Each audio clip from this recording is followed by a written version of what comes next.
Good. I'd like to call to order the April 3rd, 2018 Electric and Cable Committee meeting. We'll go right into the agenda and approval of minutes. I'll make the motion to approve the minutes. I'll second. Motion's been made and seconded to approve the minutes from our last meeting, January 9 meeting. All in favor? All in favor? Aye. All opposed? Definitely not. Okay, Jeff, is that the electrical projects update? All right, transformer bids, you see them come out and through the council, $192,000 worth of transformers. Puts a big dent in our 730 budget line. And so as we get going on some of this, we'll understand, and so they're all on order now. It'll be 8 to 10 weeks on most of them, probably down to 6 to 8 weeks now. Is there anything that you're in danger of, that you're short, that you may? Well, Newcomb's is going to be close on their new 5-star about getting it in, but I talked with them today and they're about 12 weeks out, so we should be good. As long as we don't have any failures, we're in good shape. And I purchased one for physical therapy and Munn and Warehouse earlier so that we had it, and so we can take care of our needs right now. So when we did the budget last year, we put about $100,000 for the transformers, and through the year of usage, we ended up having to get more. And so that ate into our 730 budget line. But we had quite a bit of money in that because we was intending to do the Barton substation and then also the conversion. So we put money in for that. Well, we've gotten partially done on the conversion, probably about 25–30%. It's such a big project that we're just going to bid the rest of it out using engineers. Neither one of us has got time to handle it. We've got some information they can use and cut it down. So we're going to have Patrick and DeWeer come in and engineer it and get it ready for bid. But we won't see it till next budget. You won't see the engineering? We will see some engineering fees, but there won't be any work till next budget. You mean any further work on Any the further substation? Yeah. Okay. We're going to do some little bit in-house. I've got a place over on South 6th Street in Edgewood that we got to put it underground and run, able to get to a pole. We can't climb it. It had an outage about a month ago. And we were able to do it with sticks. They got fences, yards, drop-offs, and so we're going to put a couple spans underground. And everything else on that line is underground, so it just finishes it all.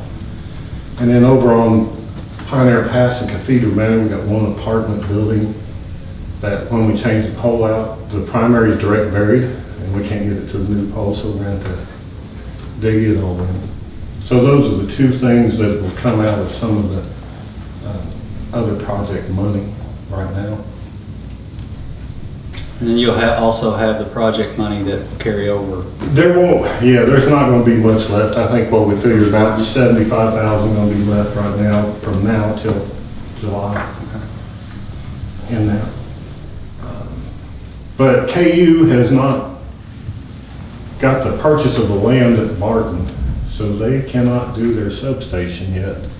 So again, it's put us on hold. At first, so we was doing some work and we've completed some work on our substation.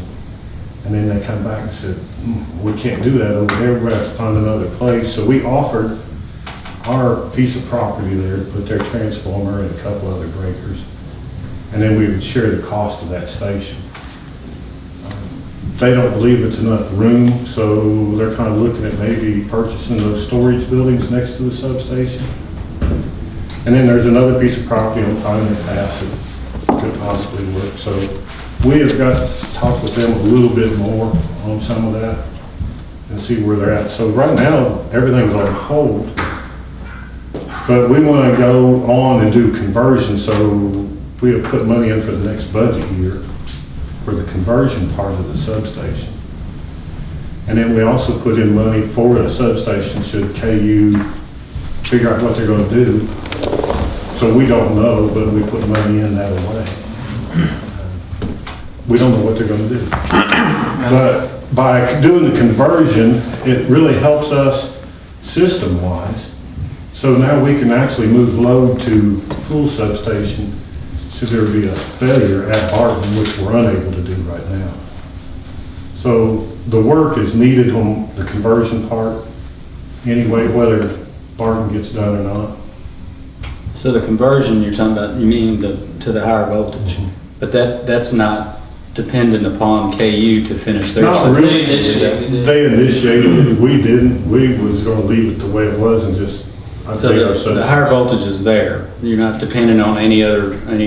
We have it at Pool Substation, but we don't have it at Barton. So I would like to get everything ready that when they decide what they're gonna do, we can take that whole station out and they can tear it out, build it back up. And then we'll just share a cost in that, our part of 2 breakers, and we're not asking for any more capacity, so we shouldn't have to do some transformer, but we'll have some bus work, and so we'll share a 4-bay station. Similar to what it is now.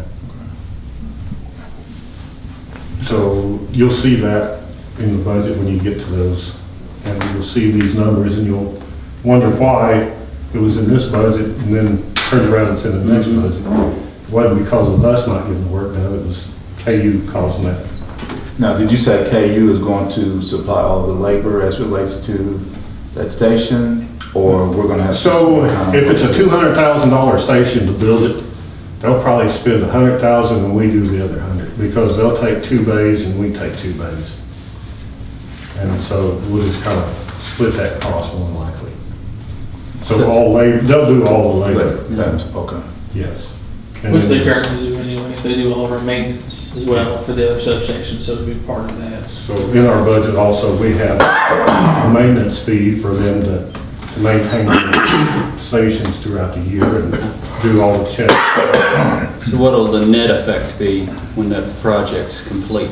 I mean, as far as where we looked at on this fiscal year's budget, working with KU, getting that complete and making the changeover. Right now, our budget's going to kind of mirror this year's budget. So the same amount that we had last year will, it's pretty close, I think it was $4,000 off. No, from last year. we added a little more for those other pockets that you were wanting to do. Yes, so along with that, we have 4 more other pockets. It's the lower voltage, and they're just stuck out there. And with me and Pitt thinking about leaving here in a couple of years, to make life easier on everybody and not having to order dual transformers and everything else, there's a couple projects that I want to see complete before I leave. It makes life easier, and that would be one of them. So that's in the budget this year, and I wanted to see those completed. So it's difficult to order transformers, and we have to order them with dual voltages on some of them and straight on the others, and getting everybody, I mean, they're all new people and they haven't been around, and to learn this territory and all the little things, and if we can just make it 1 voltage, and it makes it easier and safer. Probably cheaper in the long run for the city. Cheaper in the too, when long you run run. the stock. Transformers are, you know, depending on the size of them, they're cheaper because you don't have to have 2 sets of cords. Right, and they're typically special made too, or special made orders. Yeah, I looked at the ones the order we just placed, and it was $2,000 more for the dual voltage, or for the exact same rating, exact same output voltage, just so every, transformer we buy from then on will be cheaper. Plus, it also helps us with the PCBs. So all those, the old style contaminated transformers. So once we do all those projects, it eliminates all of those. So it's, they go with EPA with no, I mean, they would still visit us, but as long as our, our disposal records are clean, we would never have to worry about, maintaining compliance with PCBs and the EPA for oil spillage and all that.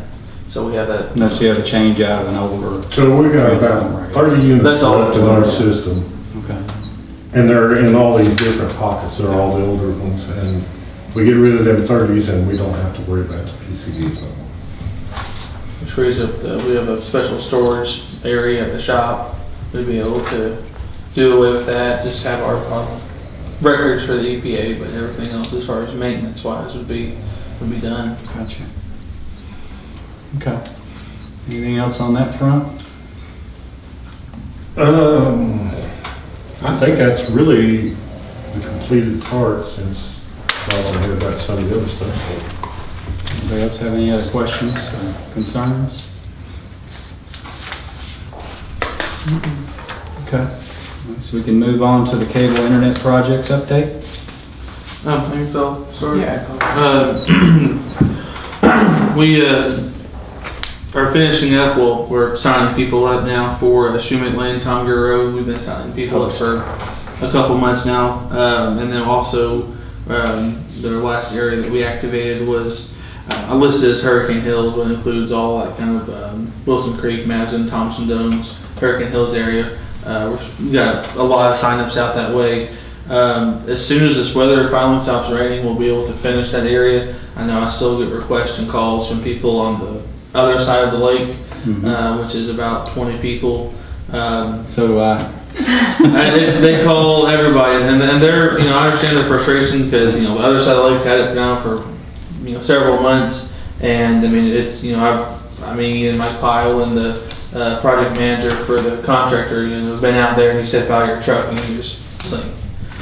So they don't want to get anything where they're tearing up yards or they have to, anything like that. So they've told me that as soon as the weather gets a break, they are planning on constructing it. So that takes care of, there's a portion of Wilson Creek Road in Boston to the county line. It's about 10-15 people. And then on the north side of the lake, about 20 people. So that'll complete kind of those projects. And then we got some, the next areas that a couple areas we're going to try and get finished up in this year's budget. We're looking at the numbers to see how much is left in the budget and where we think that we can squeeze in a couple more projects to finish out this budget year, and then prepare for next year. After those, after your weather does break on those particular projects, what do you think as far as a completion date? How far out are you after you get some weather? With they'll probably get the contractors a week to 2 weeks to construct it. They would have to get a boat and lash across a lake. So probably a few weeks of construction, and then a week or two of splicing and then activation. So probably a month or so. Yeah. So you're looking first of June maybe for completion, something like Hopefully that. a little sooner. It depends on both the contractor availability and the weather. But once it's if it's dry and availability to get in, they can get in and get it built and done pretty quickly. And the other thing was node splits with Nahome is definitely taking on. We've node splits. We kind of briefly talked about last time. Basically, we sector every area around town where we serve different number of homes, and that worked for us okay for years. 15 years, it's been no problem. But now some of the usage and bandwidth has gone up, and so no matter how many channels we send out in that area, it's not enough. And so we end up having to what we call split a node. So we basically what we do is we count the number of passings on each leg of the trunk or the node. The node has 4 legs typically, sometimes it's 3. And so we go to we identify where is the best location to put another node or split the existing node. And then we use, in most cases, a new node that has the configuration where you can divide all those legs to have its own transmit and receive, and that way each sector has its own bandwidth basically, and both in reverse and forward. So those are the constraints we have. And so essentially, by splitting a node, you double your capacity in those areas, and so all the constraints of slow Netflix or browsing issues or phone issues. We have a lot of customers that are using VoIP, which is kind of sensitive to lag, those kind of issues. And so it addresses a lot of the problems and growth, basically, and people's demand for, to have streaming and things like that are kind of bandwidth intensive. So that's kind of what we've been, it's a two-part to it. There's a part that involves the head end. They require new lasers, and these lasers can do multiple frequencies.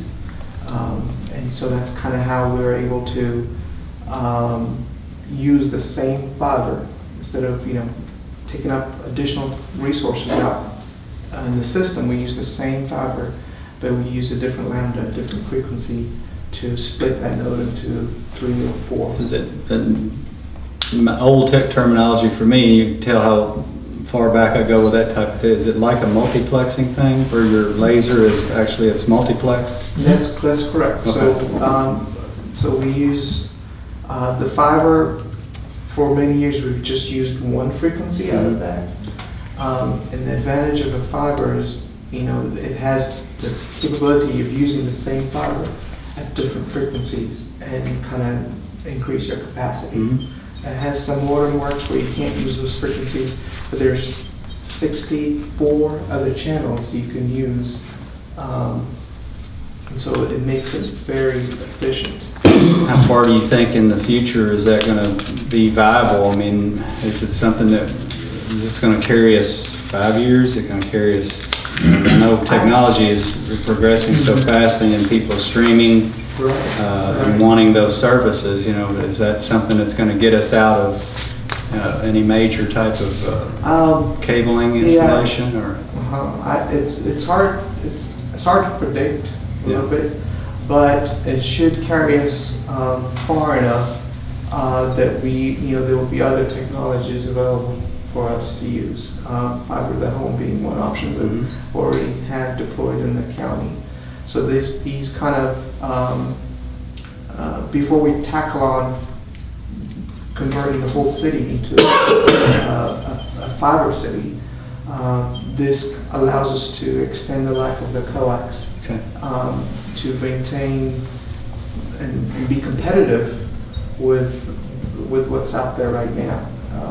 And so it's kind of, we're kind of on crossroads if you think about it, but it gives us time to, the whole fiber to the city is going to be a big project. It'll take time, but these will give us that time that we need so we can drive revenue to help us build out in the county as well as convert the current inside the city into something better. Yeah. And as you said, it allowed technology hopefully to catch us too. Right. But, And there's continuing development, there's just laboratories just trying to figure out ways to squeeze more and more life out of the coax plant.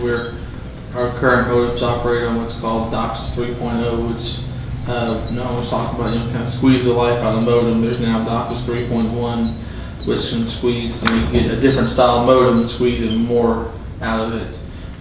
So they're still trying to extend the life, and that's, we get emails for conferences and webinars all the time, but saying, it's industry-wide, more nodes or fiber. It's kind of the, which is the people that sell coax stuff tell you to, do more coax, and people that sell you fiber stuff convince you that fiber's better. So we're kind of doing a hybrid approach, trying to expand our fiber footprint in the county, while we try and, squeeze as much life out of the coax plant as we can, which will, involve, eventually, removing all the analog channels. 2 through 22 is in the game plan. That way we can, free up more channels, more bandwidth, to allow us to do more HDs and more channel speeds. do you feel that this I'm not hesitant to call it a lag, but do you feel like that this buying of time is going to cost us any customers in the long run if they're going to switch over to competitors because of slower speeds, or is this something that's going to hurt us going forward? I know that we're wanting to get as much use out of the current infrastructure as we have, but is it going to hurt us going forward, with customers? Yeah, I mean, at some point, there'll come a time that where the plant itself has aged, the coax expanding, contracting over time, has cracks and issues that, RF issues that come inherent to the RF world. We're nearing that time. We're approaching it as we grow. So some of these, we set out to convert 13 nodes or split 13 nodes this year. Those are the highest density that we can, that we think will see the demand. There is certain subdivisions that the competitors have focused on, have developed fiber to the home in those areas. We think, while we're not there to build fiber all the way, at this time, we can offer something competitive. Where we plan to double speed once these node splits are complete, offer more bandwidth on the coax, and I think we can be competitive. Maybe not at the 1 gig, but we should be able to compete very well at a 100 meg, and those are the common service levels that in these areas that we've noticed that people are starting to. So out of the 13 nodes, we've done 8. A lot of the conversions are done overnight, so there's kind of they've been working really hard at it, and actually beyond my expectation, have actually accomplished it. It was kind of slow approaching, but once all the wiring and the heading was done for the most part, then it's kind of going forward at a faster pace. So we're happy that's happening. We're planning to add more channels in addition to this splitting the nodes. So we've got resources available to us to stay competitive. And I know that you guys must have nerves of steel, because one of those changeovers occurred right during the NCAA tournament games, Right. and you were doing one that night. Right. I think so. Yeah, it's pretty gutsy. Now Kentucky is not playing anymore, so I guess Yeah. it freezes up a little. Yeah. There's still people that wanted to see the tournament though. Sure. Right. Okay. Anything else on the node splits? Well, maybe it's going to the next line item. It's kind of subsequent to that, there are also, commercial customers that say, for those that say, I need more than what a modem can provide, we are kind of doing, a one-off, as needed, distilleries and things that we worked on. So that's also, as needed, where, a lot, and most of the time we run into is they say, your downstream speed on a modem is all I need, but I need more under upload. So, they're right now can do 100 by 5 on it, right? Yes, on the modem. But they're saying I need, 30 by 30 or 50 by 50, they need that big upload pipe, because everything's going cloud-based. So that's what's taking up a lot of our time. So I wanted to highlight the commercial fiber locations. So we've been expanding to like Dr. Shrewsbury, Clayton Oliver's office, Manning Howell's office, Bright Electric, have all been current customers that switched over from a modem to fiber. Kind of a one-off. We got Barstown Dermatology signed up. We're working on another one of the Barstown Aftercare schools, and the new Rockberry on the Airport Road has signed up for a fiber service. So we're at the same time, expanding our coax footprint. We are getting those little requests, for, if they can afford a little more monthly cost and a little more of an upfront cost for some of those commercial locations. We're also seeing a lot of growth there. Okay. Yeah, we're at Lincoln National Bank with another one, which is we're working on trying to get into the Walmart area. We've had some requests from the Federal Credit Union, Subway inside Walmart. I think the hairdresser. So we're working on it. So all these, as people, I guess, hear about these kinds of services that we can offer, they're coming in requesting for these either point-to-point locations or higher fiber services. So- Yeah, I guess that was my next question, was as far as in commercial and industrial customers that are out there, as far as our placement for these services, I'm sure that the industrial parks are, as far as your access to those services, like our new, Takagawa, are they someone that's going to request that type of service and that's going to need fiber? I'm sure. We expect so. I mean, Yeah. we got service to Barstown Bourbon Company. We got it to Luxro. We got it to we're the new Brian Tooley Racing office has it. So we're out there. High Summit. So we're.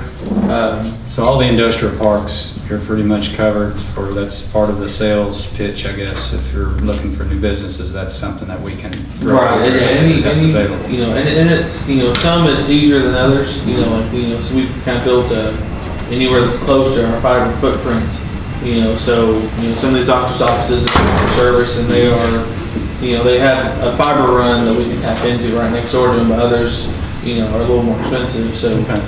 so any commercial customer, we'll give them a price and try and work with them on, if a modem is not enough for what they need, then we're doing some five, more than five. The medical, the Harding Memorial, the new building, Mhm. it came On in 245. Yeah, Yeah. so we're in the process of connecting them with providers of conduit, so yeah. Okay. Yeah, I'm sure that one will be huge, all their medical Yeah. imaging and, yeah. All right. Anything else? We have a dual-sided agenda today. I didn't see that, in. That's why I quit talking Nothing now. else on the commercial fiber locations? Okay. All right. So on to the next fiscal budget, electric items. Thought we might update you on some budget stuff since we won't meet again until after the budget. Unless we do a special meeting to go over budget, specifically. In the budget again this year, we put in last year, but asking for another lineman. Volume is getting up when one takes off, we're short crew. When two takes off, we're really short crew. So we're asking for that, but there's also the streetlight tickets, the locates, and then I think we asked and got maybe a used bucket truck for the cable department for this personnel. That way they can keep up with the streetlight tickets, locates, and little service work that constantly running on. And then we have to pull the crews off. That needs to be a lineman level person, right? I would like to have it that way. That's how we put it in the budget. So that way they can pull a standby. Keeps our crew up to during vacation times and babies. We got one that's gonna have a baby this week. It's not him, but his wife. That's what I asked you about that. Yeah. So he's gonna be off for a week. But that is the type thing. So if anyone gets sick during that time, then it really cuts the we're at half power. We can't get a full lot level 2 on pulling services and some of the stuff to do. So you'll see that again this year. And then And again, what's that impact on the budget on that line? 54,000, I think it was. Plus the overhead. The overhead, The insurance is. Insurance. all the time. How much was it again? I'm sorry. 54,000 54. plus overhead. So we're not privy to all that stuff.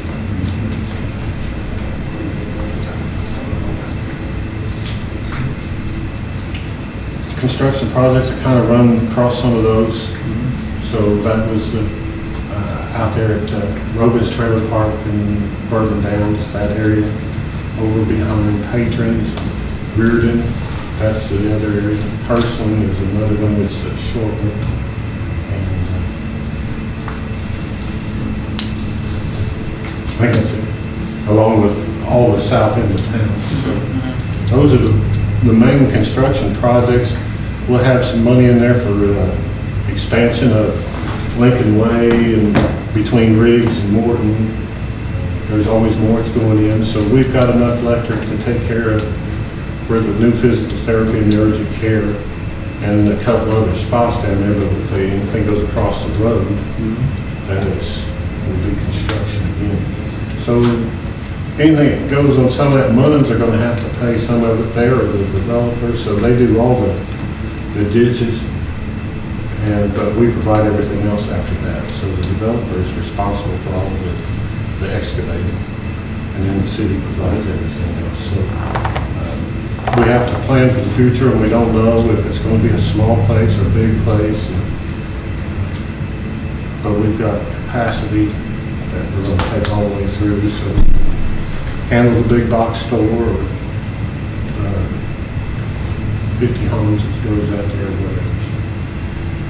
Riggs is completing up, so this time we're trying to put street lights in along with. So I worked with Jessica a little bit. So some of that, even though it's in her budget of streets, I kind of help her with that, is with all the street lighting.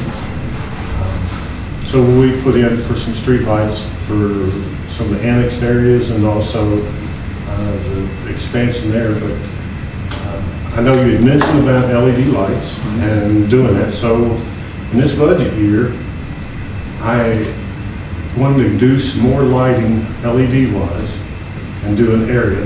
We're not going to do the whole city, but then the big cost, I'd like to do all the downtown. All those fixtures are starting to fail. They're 10 years old, 12, something like that. And they're starting to fail, and you'll see them out, and we're constantly repairing. And I'd like to go ahead and do them to LED. I would definitely be in favor of an area approach rather than by attrition or by, as they fail, just simply because, and especially downtown, because they would all match and they're all the same color, they all. Trouble is, there's 69 fixtures down there. And they're gonna be probably in the $600 range for a new fixture. Yeah. And I checked out for doing some conversions, and I think they're around $400 to do a That conversion. was my next question. Is there such a thing? I know there's such a thing. But you look into conversions versus new. But generally, those type of fixtures, it's the driver that goes, not the LED itself. They tout them as being 50,000 hours or 100,000 hours. Yeah, you're supposed to get 10 years out of it. 10 years out of it, but it's not that's for the bulb, or that's for the light emitting part of it. So, if you do a conversion, it would really depend on the quality of that driver. So it doesn't have to be done, it's just something to think about, and it's something that we're wanting to do, but we're still gonna go ahead and, all lights are getting changed to LED as they go out through attrition, but it would probably be nice to finish off some. So we got, out at Bourbon Downs, we probably got 8 more lights, and then they're all LEDs. Is there any way that, as far as, can we look at a payback type situation? Can we get some type of figures that maybe we could present to council and say, if this is what we propose, we're going to change out 68 fixtures, this is what it's going to save us over 2 years? Yes. So, is that possible? Yes. That's typically how we'll justify an LED change out is the payback. And that includes maintenance. I mean, you've got to figure maintenance in too. Exactly. A guy in a truck. And, So, at our current rates, we still use the 1988 rates on a lot of things. But it's a service that we should provide as an electric company, as a city. Security lights. People have security lights. If they have a pole, we put one up for $6.55 a month. If we have to set a pole, it's $7.05 a month. Well, the pole is $120. And then you got another $126 fixture, and then you got the wire, which is $20. And then you usually have the 3-4 men out there, and then an hour and 3 trucks. And so for just putting in a security light, it's close to $1,200. And so how many $7.05 a month does it take to get that $1,200? So we can cheapen it up by using LED on the usage of it, because the usage, it's 175 watt, 150 watt metal halide fixture, and so they're using that. So the new LEDs are down to 60 watts of usage, so we're saving 100 watts on each fixture, so that. 12 hours a day, it adds up pretty quickly. Yes.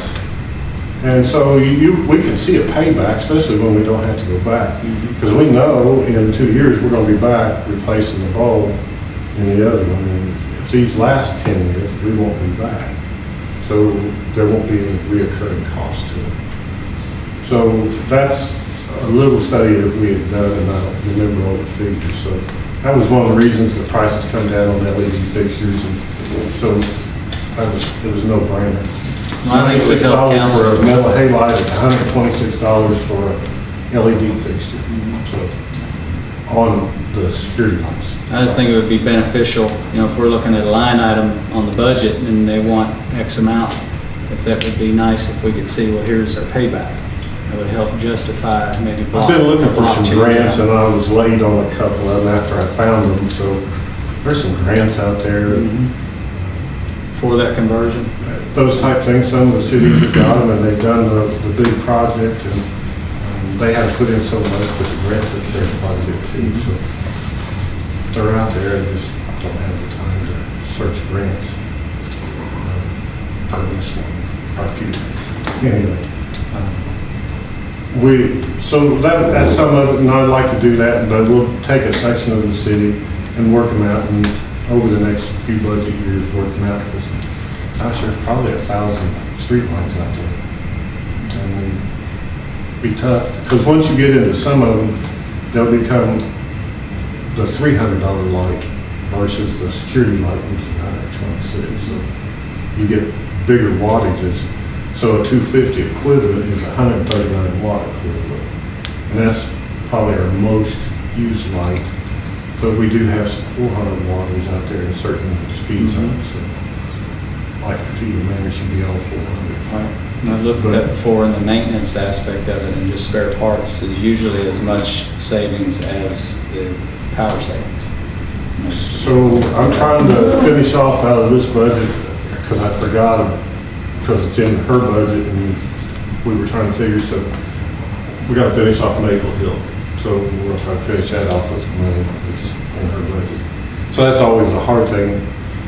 I take care of it, but it's in her budget, and then I forget it. So anyway, we've been talking, and so you'll see some in her budget, and it's dealing with lights and all that. So you won't see it in ours, but you'll see it in theirs. Maple Hill, when is that completely Maple Hill itself is done. done? Okay, all right. But on Stephen Foster, from down here at Jones, all the way to the county building, if you're heading out, everything on the right-hand side, we're going to be putting coach light fixtures on the sidewalk. So it'll help on the street, but it'll help the sidewalk. It's kind of a decorative thing on that side. There's no power lines over there, so it's going to be a lot of direct bore. We'll try not to disrupt everything, have to do concrete and all that digging, so we can direct bore and cover it. Okay, and I have one more question. So downtown, how old are those lights again? Well, it's Mayor Heaton's first term. As a mayor or as a city council? As a mayor, because he Okay. spearheaded that. All right, and then the lights down by, I guess down by Foster Heights, past Foster Heights, where the projects are and all that. How old are those lights down there? Yeah. South end. St. Marcus Church. Yes. So that's just as they go out, but there's some of them that are really old down there and they still work, and they just got this nice little glow in the sky, but it puts nothing on the ground. Some of them are old, some of them are new though, because they got replaced. but I don't believe we got any LEDs on that. So those are the type things that I like to do, is take a street and work them out versus putting, so like Cathedral Manor, South 3rd Street's a good one. Even 3rd Street from the railroad tracks out, we've got some spotty stuff in there, just different fixtures. And we got security lights and street lights, and they don't work. They're just kind of nice because they put this glow around it. I want to get... Use a lot of energy, not with a lot of effect. So we just had to install one. It was a good example. The other night I was going home and we put one into Withrow Court. It's 400 watt and it was foggy out. That's the best time to see patterns. And so you could see that 400 watt fixture where it sits at the corner of 245 and Withrow goes across 5 lanes of traffic. It hits the other side of the road and then it went up to the entrance to the Heartland stores. These LEDs are nice, but you can't see it when you come up the road because of cutoff and they put out no light pollution. So it doesn't have any uplighting and it's all focused to the ground. So you really don't see that glow that you're used to seeing. But when you get there, you see what it does. But yes, I noted on some of that.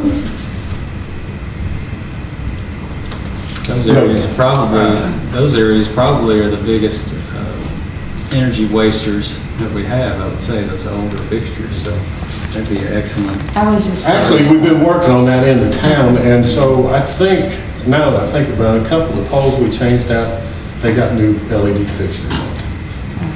So as we get to things, we do, but we haven't focused as one way. I know 4th Street, I want to do something there. We got the one down there close to Beatrice and then it comes up and we need to do a couple things. And those are security lights and that's why there's regular lights that put out. Well, and I'm happy. I love downtown, but I'd like to see, us go further with that than just downtown because everybody lives here and deserves the same. If we could put lights downtown and somewhere else, that would be wonderful. But I love downtown, but I think that everybody deserves to have experiment lighting or whatever it is. To have some new lighting. And I don't know how you would do that. I mean, I guess downtown would be the perfect I'll be able to place. do some more of that. Yeah. So that's some of the things that we can do when we have that we're unable to do right now. I'm not, but yeah. So then the Barton substation, we touched on that. Vehicles, Eric's got a 20-foot vehicle that was really, it was because it was cheap, it was mine, and it's too big. I mean, you can't turn around in any cul-de-sac without backing up. There's not a cul-de-sac big enough in Bardstown to turn this. Anyway, so it was a hand-me-down, it went to other crew, and then it was just inefficient. And then, anyway, Eric ended up with it. Public Works was asking for an 8-foot used vehicle for out there recycling. And Jason Tingle has one more of what's suited for them because this thing's so long, they can't get into some of the areas. So we would like to do a vehicle swap and take Eric's vehicle, move it to Jason Tingle at the warehouse, and then take Tingle's vehicle and swap it over to Public Works for that, and then purchase a new vehicle for Eric Richter, and it's split out of 2 budgets since he's doing not just Eric, but my home and Eric. But he's probably the main thing, and then have one vehicle split between 2 budgets, so you'll see it in the cable and then also in the electric. Is this a work type vehicle or is it just an administrative? It's work. Yeah. And, Like a truck with wanting toolboxes. an enclosed because they have the equipment and the meters and stuff like that, so I'd like to be an Explorer type or Like an whatever. it SUV is. or Yes, an SUV, that's, Depending on measuring sticks and walkout wheels and what can fit in it. so that's in there, and that's the only vehicle. And then in the 5-year plan, we've got some stuff coming up. So we got a bucket truck that will soon be 20 years old. It's the large bucket truck. And I think I've got it down in 2019 or 20 budget, 20. And it's going to be $175,000 for a replacement now. And that time, who knows? And then also will be my pickup will have reached over 110 years old. 110 years old? Yeah, and we're getting close to that. So when I leave, the new guy gets something to do. And then a little bucket that's scheduled for 2021. So there's no other vehicle purchases or anything else in mind. We've got some software stuff that we put in, and it just, we just really haven't got time to settle in and do some of that. And, you know, we had Jeff here and we lost Jeff, and so we've picked up some other duties and trying to do that. And so some of the other stuff, like the software, has kind of slipped by. So we still want an outage management system. So that'll probably be one item that we move over to the next budget. I don't know that we make it for this one. Just being small, we can't get them all done sometimes. Well, we're gonna try and get purchased, excuse me, in this budget that we had budgeted for is a customer portal. I know as I live in Salt River territory, if you go and you log in and pay your bill, you also can see your usage history. And it gives you your daily usage, hourly usage, and you can kind of track that. Well, we have that data as a utility, but our customers just get their monthly bill. So I met at a users conference a year and a half ago, a customer that they can kind of take our customer information. So a customer will get a login that's secure just to them, and they can access their own electricity usage or water usage if they have one or both. That way they can see how they're trending for that month, or give them a historical usage, so they can just give them access to their data. Because I know we get mainly industrial customers. We get a few requests from industrial customers asking for their usage, because they are heavy users, but some residential that want to look at their usage. So that's something that we had budgeted this year, and I think we can get it in this year, and then roll in some stuff into next year. Yeah, so you can see all that Facebook posts go away, maybe. Okay. I'm Maybe seeing we that. we overcharged during the month of January and up the rates, but they didn't use it. Okay. All right, we've got about 10 minutes, so we probably got to keep rolling on to number 5. Are there any other additional items we need to talk about that we haven't for the fiscal budget cable internet items and needs? Or do you guys have any areas that you've heard about and are interested in seeing in the county built out? You all been hearing anything from anybody that you think of? I'm getting feedback from the from Bloomfield area, but I don't. This is just one or two constituent people that live in that area. I could So probably name them. yeah, I bet Yes. you can. It's one guy, and I One guy. understand his frustration, and I've talked to him several times, and this morning I've been in contact with it. That's there's about 350, 400 home passing, but I call it the northeast corner. It's everything northeast of Bloomfield, Chaplin, and Fairfield. It's something that we're getting maps. We got maps from Salt River last year, and we're working on getting that design. It's probably going to take 2 to 3 nodes, new with what we call it, and then the fiber. Excuse me.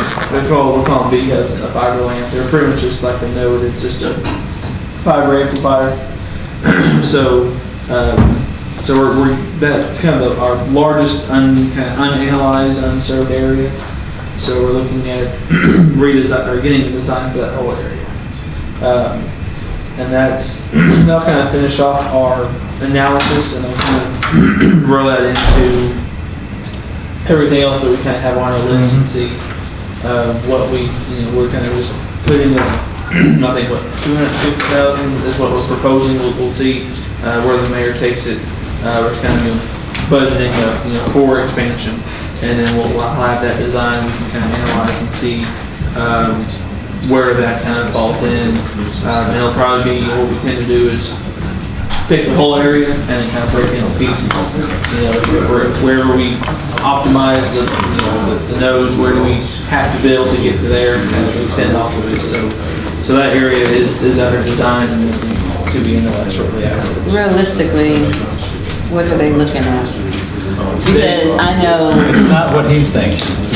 yeah, I know last year I asked this question and the year before. It So- could be we best build and we build it this fall, or it could be 5 years out. And that's the answer that I gave them. And that once we have a design, we're gonna get the firm that we use, the Rainbow Design House. They can design it. They can go out and do all the measurements, get it kind of start to finish, get it ready for us. So we bumped up some of our contract services in the budget where they can kind of take it on design and estimate it. And then now we can roll it into, rank it with everything else. And then we'll see, okay, it's now or it's later. And we'll know with that top to bottom analysis where it falls into. We'll have a better answer, and that's probably the next meeting. Yeah, it depends on how expensive it is, and they don't know that until it's designed and Like measured. grading, all that stuff, it goes on quite a bit. Once it's designed, we'll have a better answer for that. All right, quickly, anything IPTV? We'll be doing more node splits. IPTV is just entering TV over there, protocol. It's just another way to stay competitive with what everybody else is doing. Kind of what we talked about earlier. Yeah. So we're planning to include that and we see how it goes about that and proceed. Okay. All right, I'm showing our next meeting date, July 3rd, 2018. It's still on the books and a good date, right? I won't be here for that. Okay. Is We need to- anybody else not able to make it for that? It's the day before I think we holiday. should change that date. I circled it because you might want to, you don't have to make a decision today, but you might want to rethink it. Explore a new because day. I would think that if we didn't have something pressing with the council, because our budget would be finished by then. All right. If we didn't have something pressing with the council, we may not need that. Yeah, we could just cancel it if y'all wanted to. We tend to cancel that summer meeting anyway. Looking back through the history of our minutes, we've canceled it several years. What you all want to do with the Last year, canceled. Yeah. So we may have meetings here in the next month or two to go over a specific budget item as the mayor takes our information and turns it into a budget. So if, we have those meetings next month or two, that may. Those would be special meetings. But, so did you all want to cancel the next I regular think meeting? this, the feedback I'm getting from Councilwoman Copeland and Go ahead. so we should probably either cancel or maybe explore a new date. Okay. Because there's a possibility that, depending on how the budgeting goes, we may have a special. Yeah, any new date would be a special meeting call. So if y'all need to call a special meeting, you could do that. But if you want, we can go ahead and cancel the regular I one. think we go ahead and do that. I would do. Okay. Well, you want that, need a motion for that or anything? Those, up to you guys. I'll make a motion that we do not have a meeting on July the 3rd, 2018. Second. Okay, motion's been made and seconded. Any further discussion or take the, all in favor? All opposed? Okay, passed. All right, so I'll also entertain a motion for adjournment.